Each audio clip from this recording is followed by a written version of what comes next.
Assalamualaikum warahmatullahi wabarakatuh. Kami dari kelompok 4 pada kesempatan kali ini akan memaparkan materi dari hasil diskusi kelompok kami mengenai motor listrik. Sebelum lanjut memaparkan materi, kami akan memperkenalkan diri terlebih dahulu. Perkenalkan, saya M. Sultan Ridho Pratama dengan ujung NIM 013. Perkenalkan, nama saya Ramdan Levi dengan ujung NIM 027. Perkenalkan, nama saya Tasya Dwi Arianti dengan ujung NIM 059.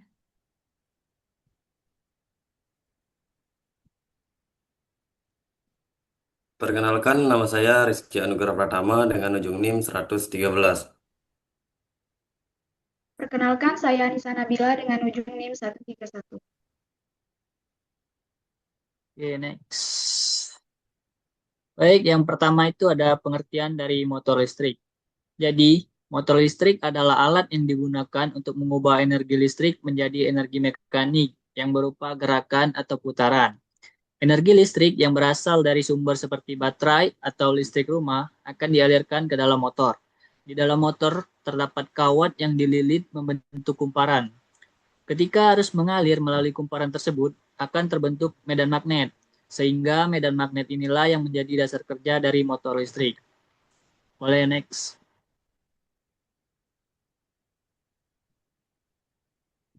Selanjutnya, prinsip kerja dari motor listrik. Motor listrik bekerja berdasarkan interaksi antara arus listrik dan medan magnet, yang dimana ketika arus listrik mengalir melalui kumparan, dan kumparan tersebut menghasilkan medan magnet, maka medan magnet ini kemudian berinteraksi dengan magnet lain di dalam motor, sehingga menimbulkan gaya yang disebut gaya Lorentz. Gaya tersebut yang membuat rotor dapat berputar. Secara sederhananya itu dari arus listrik menghasilkan medan magnet, dan dari medan magnet tersebut menimbulkan gaya, lalu menghasilkan gerakan. Boleh next. Oke, selanjutnya yaitu komponen motor listrik. Komponen motor listrik ini terdiri dari fan cover. Fan cover ini berfungsi untuk melindungi kipas, dan fan sendiri berfungsi untuk mendinginkan motor agar tidak terjadi overheating. Terus ada conduit box.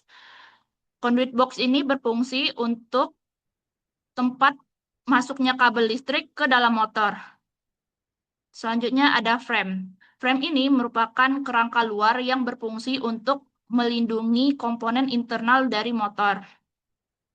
Desainnya yang berbentuk sirip ini bertujuan untuk memperluas permukaan agar pelepasan panas ke udara lebih cepat.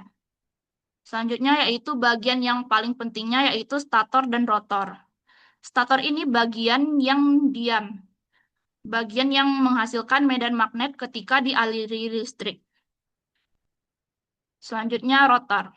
Rotor adalah bagian yang berputar di dalam motor. Rotor akan berputar karena pengaruh medan magnet dari stator. Selanjutnya ada shaft. Shaft adalah poros yang terhubung dengan rotor. Fungsinya ini untuk mentransmisikan daya mekanik atau daya putar. Selanjutnya ada bearing dan bearing cap. Bearing berfungsi untuk mengurangi gesekan saat poros berputar, sehingga putarannya lebih halus dan efisien. Dan yang terakhir ada end plate dan seal. End plate adalah penutup ujung motor, sedangkan seal berfungsi untuk mencegah debu atau kotoran masuk ke dalam motor.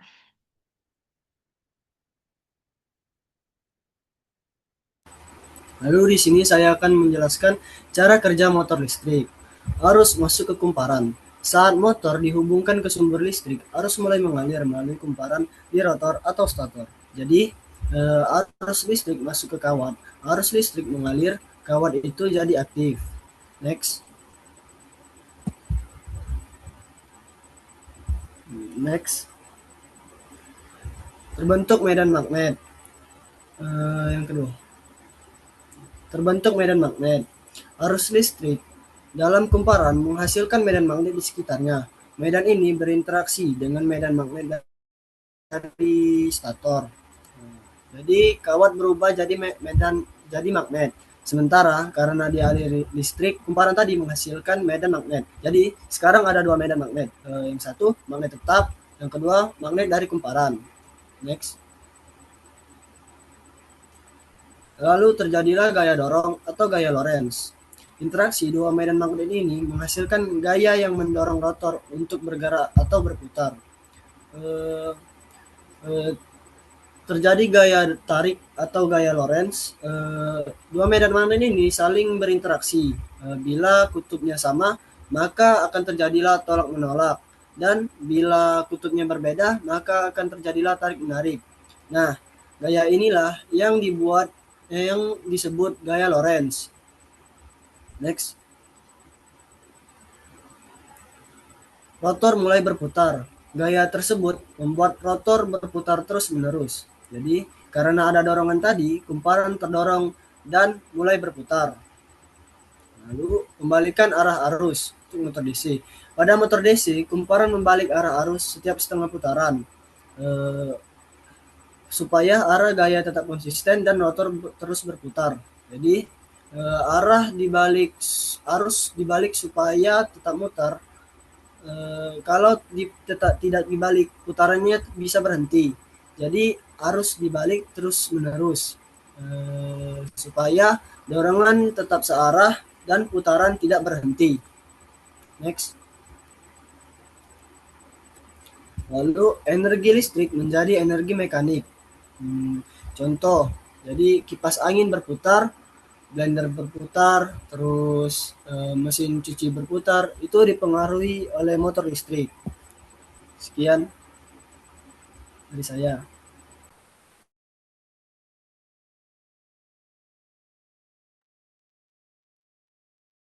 Baik, di sini saya akan menjelaskan tentang contoh penggunaan serta fungsi dari motor listrik.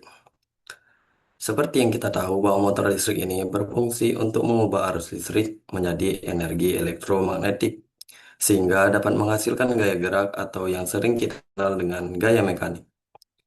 Nah, di sini saya memiliki dua contoh penggunaan serta fungsi motor listrik pada dua benda yang berbeda.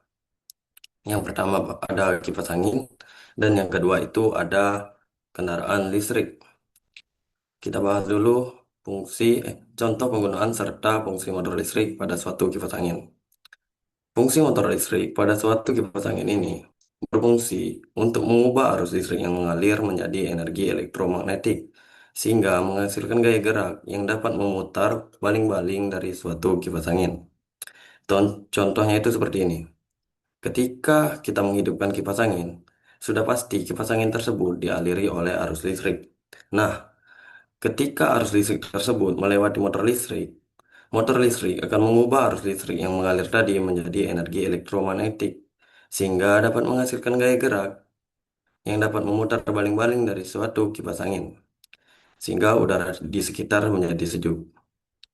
Yang kedua itu ada contoh penggunaan serta fungsi motor listrik pada suatu kendaraan listrik. Tidak jauh beda dari yang pertama, fungsi motor listrik dari suatu kendaraan listrik ini berfungsi untuk mengubah arus listrik menjadi energi magnetik hingga dapat menghasilkan gaya gerak yang menggerakkan roda pada suatu kendaraan listrik. Mungkin kita sudah mengetahui bahwa sudah banyak sekali kendaraan yang menggunakan energi listrik dan tidak lagi menggunakan bahan bakar seperti solar dan lain sebagainya. Untuk menyimpan energi listrik, kendaraan sudah memiliki suatu baterai.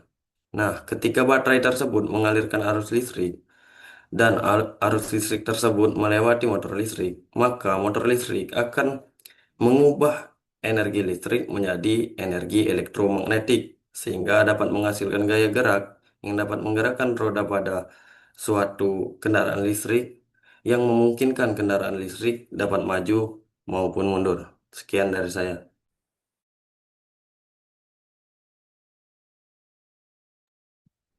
Oke, kelebihan motor listrik di sini yang pertama yaitu medan magnet bisa diatur. Nah, buat medan magnet itu tinggal diubah lewat arus, jadi performa motor itu bisa disesuaikan.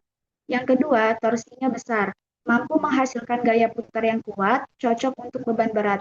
Yang ketiga, kontrol lebih fleksibel, mudah dikontrol untuk berbagai kebutuhan, dan juga seperti kecepatan, torsi, dan lain-lain. Keempat, cocok untuk daya besar. Dia lebih stabil dan andal untuk penggunaan industri atau beban yang besar. Yang kelima, itu tidak bergantung magnet permanen, yaitu tidak perlu bahan magnet khusus yang mahal atau bisa melemah. Next. Adapun kekurangan motor listrik di sini, yang pertama, konsumsi daya lebih besar, yaitu kumparan medan tuh butuh arus tambahan, jadi lebih boros energi. Yang kedua, konstruksi lebih rumit. Ada kumparan tambahan membuat desain dan perawatannya menjadi lebih kompleks. Yang ketiga, ukuran dan berat lebih besar. Karena adanya limitan medan, motor jadi lebih besar dibanding magnet permanen. Yang keempat, rugi-rugi panasnya lebih tinggi. Arus di kumparan menyebabkan panas dan bisa menurunkan efisiensi. Yang kelima, perlu sistem kontrol tambahan, yaitu untuk mengatur arus medan biasanya butuh rangkaian kontrol tersendiri.